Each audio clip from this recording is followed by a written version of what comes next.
Is it morning or afternoon? It's afternoon. I haven't seen the light of day in a month. Yeah, exactly. The weather's actually been nice. So he's videotaping. He's videotaping. No, and I didn't realize that before. Good afternoon, everyone. Good afternoon. Thank you for joining us. I'm here today with the two conferees, the chair and vice chair of the conference committee, Noreen Evans and Denise Ducheney, and I want to welcome you all here. I want to thank the conferees really for their hard work. I believe they put in over 45 hours of hearings, if not more, and heard testimony from well over 1,200 individuals. And I think we had an unprecedented public process this time, and certainly in part of that was in response to people's concern about the process earlier this year. I'm happy to say that we are going to present on the floor next week a budget that's balanced with a healthy reserve. We accepted all of the governor's proposals that were realistic, and really it was about 45% of his proposals that we accepted totally. 93% of his proposals we accepted to a certain degree. We do have a budget that protects the safety net and the real California families who depend on it. We prevented additional punitive cuts to education. We protect middle-class families who depend on Cal grants for college, and many of these young folks actually had already received their grant award. And so had we accepted the governor's proposal, we would have actually taken that grant award right away from them. So I do believe that we can say that we have a balanced budget, but there is shared pain all around. We also asked, though, that the shared pain be shared by oil companies and tobacco products as well. So I am happy to say that we will be preparing the budget now. The conference committee is over. Drafting is taking place now, and we should be on the floor voting either Monday or Tuesday. And when we vote, it's not going to be a drill. It is the budget, and it is a responsible solution that was vetted in public with hundreds of hours of public testimony. The budget makes painful but responsible choices. It leaves us with a safety net for the most vulnerable. It leaves us with opportunities for our students, and it leaves us with room to get back on track. With that, Senator Steinberg. Thank you very much, Madam Speaker. Let me also thank the conferees, and specifically the chair of our two respective budget committees, Senator Denise Ducheney, who's been at this for a long time, knows more about this budget than I think any other member, and Assemblymember Noreen Evans as well. This was an outstanding process. Even the Republicans who disagreed, with some of the decisions commented how thorough and fair that it was. I want to make a couple of additional points and to just get into a slight tiny bit of detail. The first point I want to make here today for the members of the press and the public is to remember that we, in fact, have a budget. Yes. We passed a budget on February the 20th, 2009. This is a budget revision, and it is very different because we're not going to present a full and complete budget to the governor for various blue pencils and the kind of traditional negotiation back and forth. What has happened since February 20th is that the economy has slipped, and of course we lost Prop 1C on May the 19th. And so it's our responsibility to provide $20 billion plus worth of solutions to be able to revise the budget to get it back into balance. The governor proposes $24.3 billion of solutions. We will present $23.2 billion worth of solutions. But we believe that we do so in a way that is better for the economy and more fair to California's families. It solves the cash problem. There is no borrowing in our budget as we avoid the borrowing from local governments. 75% of the solutions are ongoing. 87% of our differences with the governor relate specifically to our insistence that we protect the safety net for children and for the most vulnerable Californians. We have $3.8 billion in reserve compared to $4.5 billion by the governor. we have an adequate reserve even if we lose the tax increases, which I know is going to be a subject of your questioning and a great deal of debate, and we believe in them, but even without them, we have a sufficient reserve. As the speaker said, we have a mix of solutions, just as the public in poll after poll has told us they want. Major cuts. Talk to the advocates and the people impacted by the cuts in developmental disabilities and ask them whether or not the cuts are not deep enough. But we also have some limited, emphasis on limited new revenue. And I think the people of California and the legislature have to ask a question. Is it more important to not look at increasing the tax on tobacco products versus eliminating 900,000 kids from the health care rolls?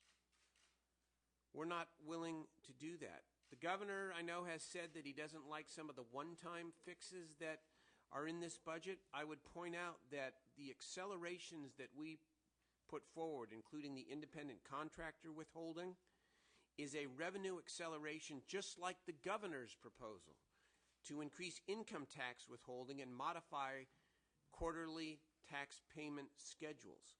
The one-day paycheck deferral mirrors the governor's other cash deferral proposals, and it is consistent with previous state actions on major programs such as education payments. As the speaker said, we present a budget where, in fact, everybody feels some pain. Every part of the safety net, in fact, takes a cut. But we do so in a way that we believe is consistent with the values of California. Glad to answer your questions. Does the governor have a math problem when he says this budget can be balanced without taxes? It depends how you define balance. Because, look it, we said this to the governor, we met with the governor before we came down here. We all want to get to as high of a solution as we can, $24, $25 billion. But the way the governor proposes doing so, the price is too high. The price is too high. We are willing to cut and cut deeply. In fact, we've got a little sheet here that demonstrates the level of cutting that we have done, just so you have it in context. 2004-5, $5.1 billion. 2005-6, $4.1 billion. 2007-8, $3.1. Over the last year, September 08-09, $11.4 billion. Last February, $15.4 billion. And we are going to cut $11+ billion in this budget. The total over that 5-year period, nearly $49 billion worth of cuts. 40% of our, And so the, more than 40% and so the of our point budget. is, if we want to put more money in reserve, which is a good idea, that we need to do it not solely on the backs of people who can't take anymore. The children and the people who are most vulnerable. Yes.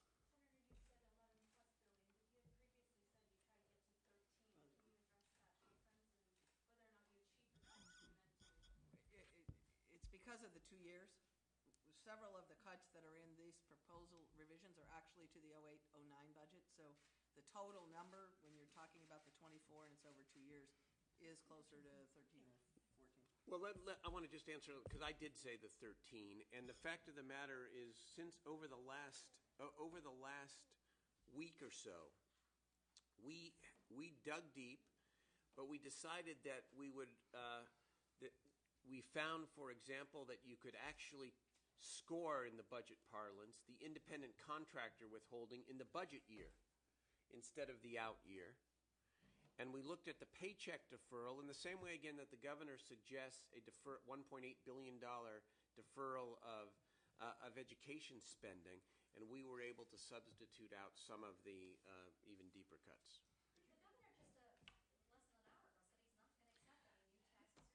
You know, we just met. We just met with him a few minutes ago, about an hour ago, and he seemed quite open and willing to discuss. We told him where we were similar and where we were different, and I think as the pro tem described a few minutes ago, we're both trying to get to the same place. And so I think we're very open that we're going to be talking to him again tomorrow, and that we will arrive where he will sign what we put on his table. Could either of you address what the governor has been critical about in the last 24 hours of the notion of dropping a pay cut for state workers, a 5% pay cut, while also including taxes? He says he Well, kept calling that, to use he- the term, quote, irresponsible. Well, the governor ignores the fact, frankly, that there is a 10% pay cut already in place for state workers. It's not as if they've been held harmless throughout any of this process. They're taking a 2-day furlough already. And as we said earlier, it's about shared pain, but it should also be fair. And you probably received the report from UCLA that talked about the impact to the economy with state workers being laid off. Right, that same report, though, ma'am, also said that it's unrealistic to cut state spending by 20% and then just have a 1% cut in state payroll. So if you're going to quote that report, there seems to be some The state workers are taking a 10% cut as we speak.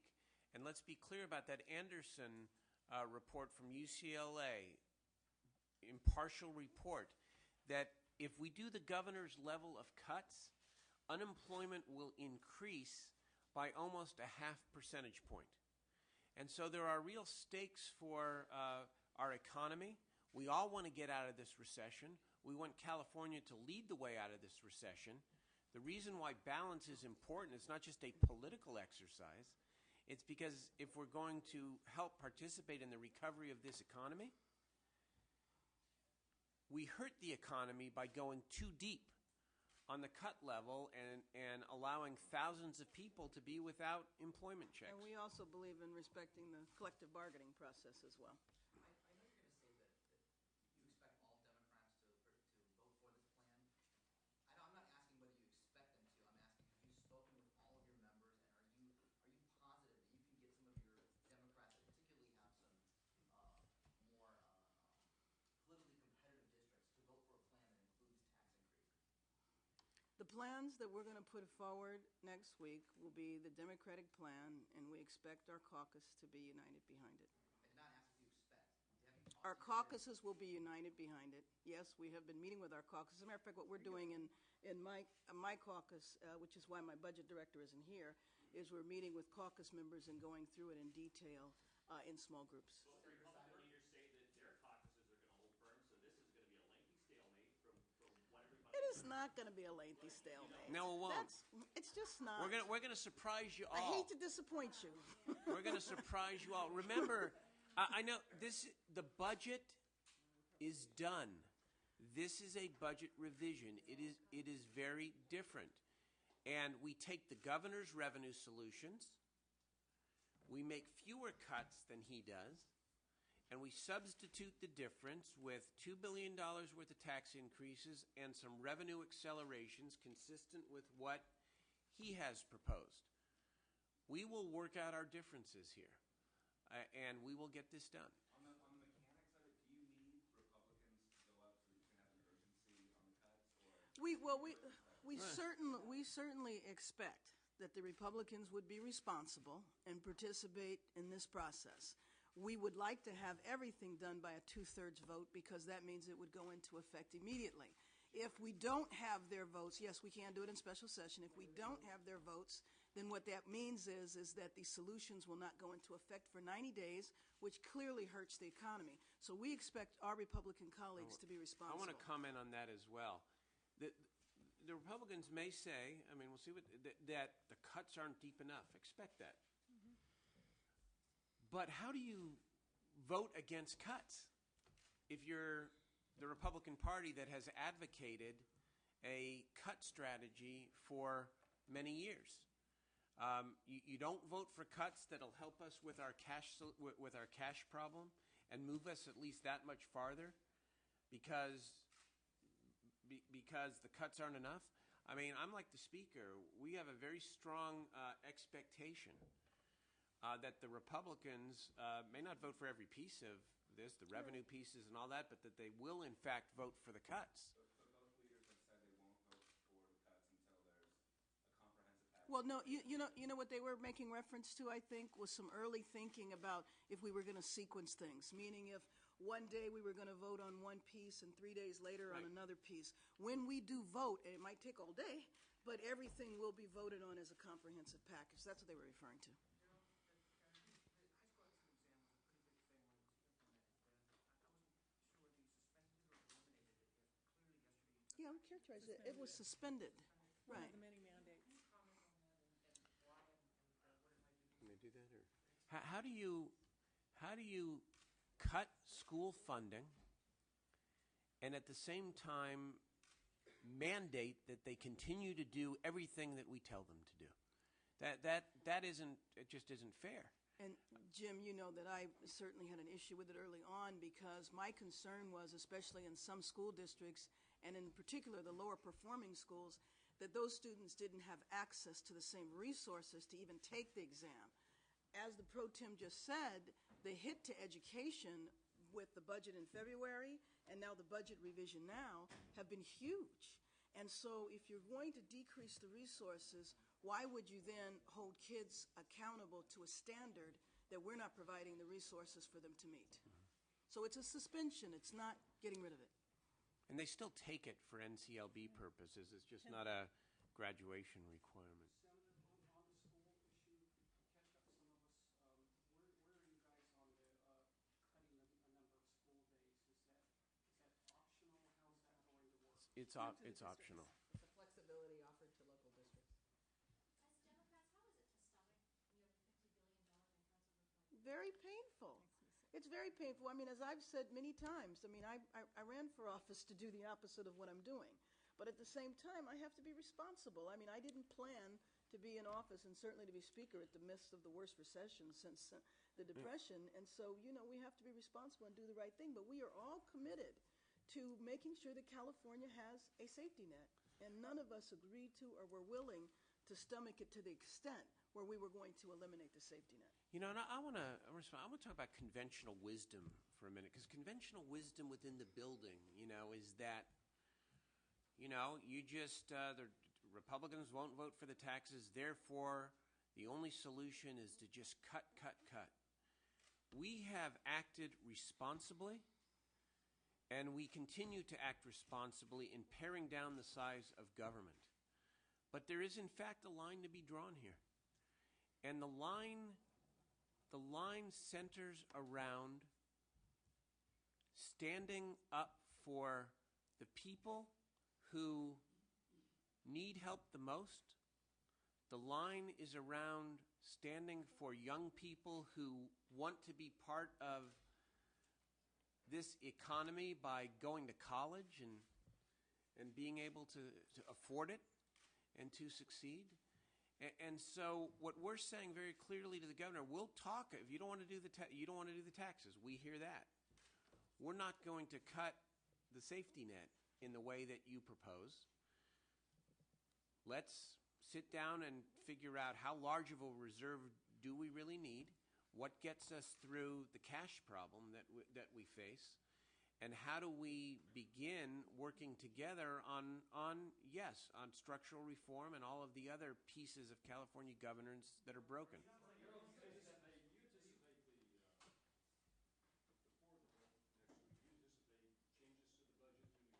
It's possible. Well, we're meeting with him again We're meeting with tomorrow. the governor again tomorrow. Are you willing to accept the Sure. solution? In other words, just the cuts and they pull back on the tax increases? No, what we will be presenting on the floor and voting for next week will be a revision to the budget that will close the $24 billion budget deficit. What we're not going to do is do it in a piecemeal approach. And so the question is, though, do we have a reserve of $4 billion, $3 billion, $2 billion? I think that's where there's some flexibility, but we don't plan to do a partial package. The speaker and I have been very clear. We are not going to agree to the wholesale elimination or the near elimination of Healthy Families, CalWORKs, IHSS, Cal Grants, Deeper cuts to education. and the social safety net. We certainly, I mean, we've held off on the local government piece, the $1.9 billion. You know, we don't want to do that, but. Are you saying you're unwilling to pass the budget without new taxes? Is that what you're saying? We are going, the tax bill will be a separate bill. That's an omnibus bill. We're going to put that up. We're also going to put up the votes for all of the other pieces of the budget as well, and Here. send them to the governor. Sure. Go ahead. No. For what? Since you were going through that list, I wanted you I don't know. Parks. But our solution is not absolutely dependent upon the passage of those taxes. We still have a $21.5 billion solution even without the taxes. Could you talk about the reserve issue? Because the reserve was a great big contentious issue for a while. How did you get to a 3.8 billion number? You were shooting, it seemed like, for a lot smaller reserve for a while. It's $2 billion in taxes and $2 billion taxes. So you back that out, and it's about $1.7, $1.8 billion reserve. And we got there through all of the things we have talked about. Cuts, taking the governor's revenue, and in addition, adding a couple of deferrals and revenue accelerations consistent with what he proposed in his package. My point was that when you originally talked about a reserve, Darrell, recently, you said, well, it's thunder and lightning outside. We don't have enough money for. Well, both of us went back and forth on the level of a reserve that we would like to have. And in the ideal world, we would like for it to be what we're presenting, which is, close to $24 billion. What I believe the Pro Tem has said in the past, and I have said also, that we were not going to take a reserve and make deeper cuts. In other words, in order to get to a $4 billion reserve, we were not going to take $4 billion or $2 billion more out of education or $2 billion more out of health care and human services. And let me also say that when we spoke with the governor, one of the things that we talked about, and the Pro Tem and myself have been committed to in the beginning, is we need to have aggressive reforms done. We need to look at realignment. We need to look at managed care when it comes to health care. Many of those issues we believe we can get to immediately after he signs the budget revision, but we didn't feel that we could address those reforms in the next couple of weeks. Let me see if I can simplify just a little bit, John, to address your question. What we are saying is that we are willing, and our budget proposal is consistent with that, we are willing to get to almost $24 billion. We are willing to have a larger reserve, but we are not going to create that reserve on the backs of the most vulnerable people in California and on the backs of school kids. General, is the park fee, is that the exception? I'm sorry? The park fee, is that the exception? I mean, you're saying either the reserve or the tax increases. But The park fee is... That's either fund the parks or not. Yeah, that is. That's one that is actually the one example where there's an actual connection between the revenue and the program itself. Parks are important. We're saying, John, yeah, it's very similar to the governor. The governor has a tax in his budget, by the way. He has a couple of taxes. He has a fire tax. So his budget has taxes. And the park fee is, tax is a way to fund the parks.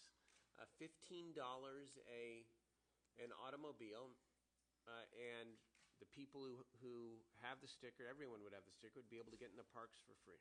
Why take this whole package to a vote next week if the governor just said he's going to do it? Well, because, we just said, we met with him right before, and that was not the indication he gave to us at all. It's exactly right. As Senator Ducheney said, he hasn't even gone through the details. That's not the indication he gave us. We're going to meet with him tomorrow, and I don't believe that'll be the outcome. It's only Wednesday, Shane. Senator, you said that without the taxes, you have 21 and a half. So taxes are going to be all of our headlines tomorrow, and that's going to be the things that the Republicans are beating on. We can't write the headlines, but we'd like to. You could write a different one. But if that's, You should write the it fight's differently. going to be over $2 billion. Why not just try and find it somewhere else in the future? It's already that close, 21.5. That's fairly close to 24.3. That's why the speaker has repeated a couple times, and I will say we're sitting down with the governor tomorrow. There's a long time between now and next week, And, we're not throwing in the towel on California here. There are going to be better days, and we're going to start by getting this done by June the 30th. Go ahead in the back.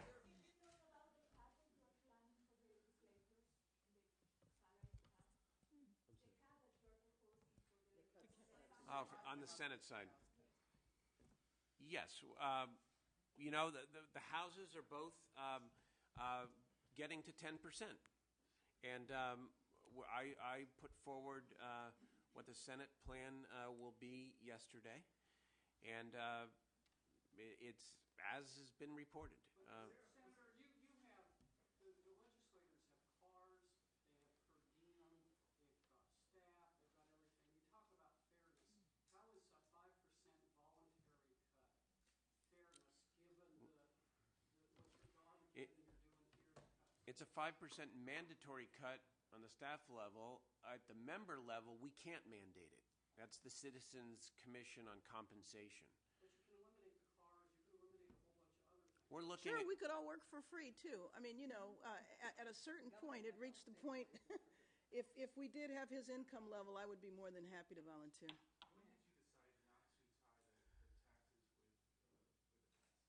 when did we decide not to? We haven't, I don't understand. I'm saying No. they're all separate bills. Remember, this is Senator Cheney keeps saying it, and I said it at the very beginning. And how do we explain this? The budget's done. This is a revision, and so there's a dispute, obviously, about sort of what number we have to get to. And we've said we want to get as high as we can get. We would like to get to the governor's number. But the price he lays out in his budget is too high. So what we're suggesting is, if we're going to get to that number and have the kind of reserve that he's talked about and that we would like to have, there needs to be an alternative other than the elimination of the programs and the investments we've talked about. So our discussion with the governor may be over the next several days. Are there other ways that we might fill those holes? Because he's saying he won't do the taxes. We're still going to push. He's going to push us for deeper cuts. We're not going to eliminate the programs as we've talked about. So the discussion over the next couple of days is, okay, if it's a $2 billion difference, how do we bridge the gap?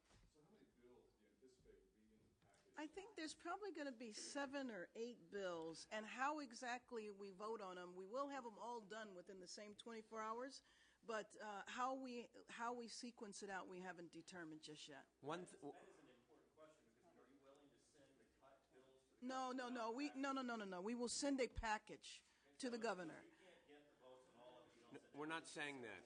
We're not saying that. No. What are you saying? Sorry. We're saying that we are still developing the sequence and how we do this, and that we are going to be talking with our caucuses, with the Republicans, and with the governor about how the floor ought to proceed. But And- do not take from this that we have said we wouldn't send the pieces down without all of the pieces. That's not what we have said. On the tax bill, you said it's going to be an omnibus bill. Is that just the oil severance And the tobacco. and the tobacco? Is it Yeah. just those two? Yeah. So the BLF for parts is going to be... That's a separate deal. That's what I was saying, that we haven't exactly figured out. I mean, that's how we have been We're going to working. start 7 minutes before the assembly. We're not going to let him. Some bills come from each house. Right. So We draft them every which way we can. we haven't choreographed it yet. That's what we will be working on. Go ahead, beat that dead Come horse. on, the dead horse. a package of bills, and he could choose to sign just the cuts, you would be done as far as you're concerned. You know, We'd have to revise some more. It's only Wednesday. That's possible, yes. Thank you all very much.